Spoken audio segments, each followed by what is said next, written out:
This is Keep the Faith Ministry News. I'm Hal Mayer.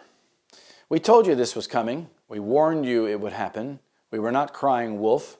We were telling you the truth, said Jerry Wagner of Fulcrum 7.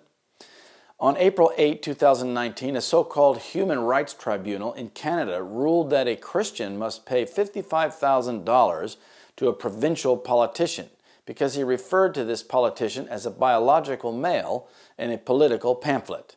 The politician in question, Morgaine Ogre, born Ronan Ogre, is a biological male. However, he has since transitioned and is now living his life as a transgender woman. According to the decision, Bill Whatcott must compensate Ogre for injuring the latter's dignity, feelings, and self-respect.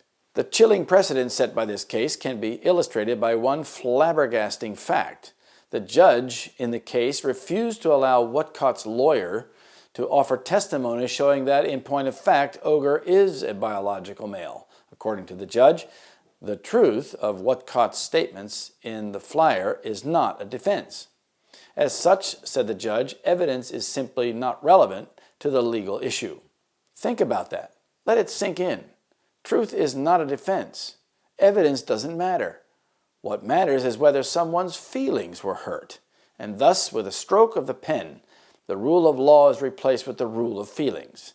But as Whatcott has just learned, and I suspect many more are about to learn, feelings can be far more ruthless and unyielding taskmasters than laws.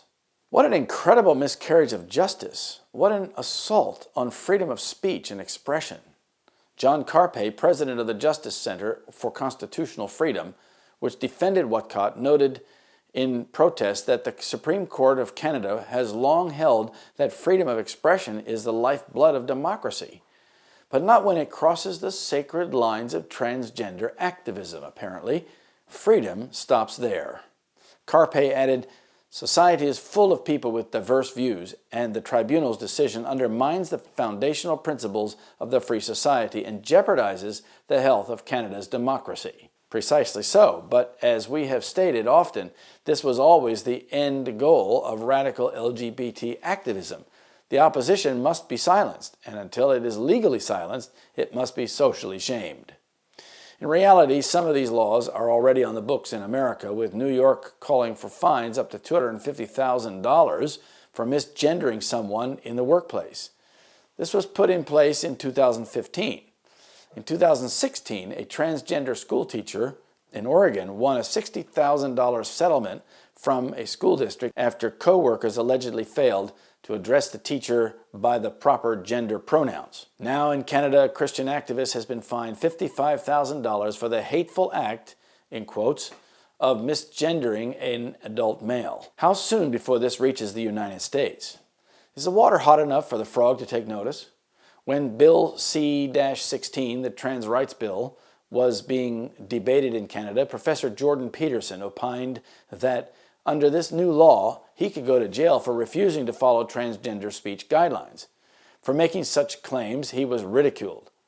As expressed in an article on Vice, no, the trans rights bill doesn't criminalize free speech. University of Toronto Professor Jordan Peterson had made C-16 a rallying point for free speech advocates, but experts said he had it all wrong. The Canadian Tribunal, which issued a 104-page ruling, concluded that 1.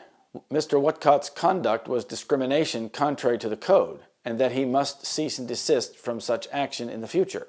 2. He must pay Ogre $35,000 as compensation for injury to her dignity, feelings, and self-respect. 3. He must pay Ogre $20,000 as costs for improper conduct. And 4. He must pay Ogre interest due. The code in question is the Human Rights Code. So this was not the prediction of a sky is falling pessimist. This is actually happening now. You may expect this in a city near you in the coming days. And eventually, in our universities, unless revival, repentance, and reformation turns them around. This is Keep the Faith Ministry News. Thank you for watching.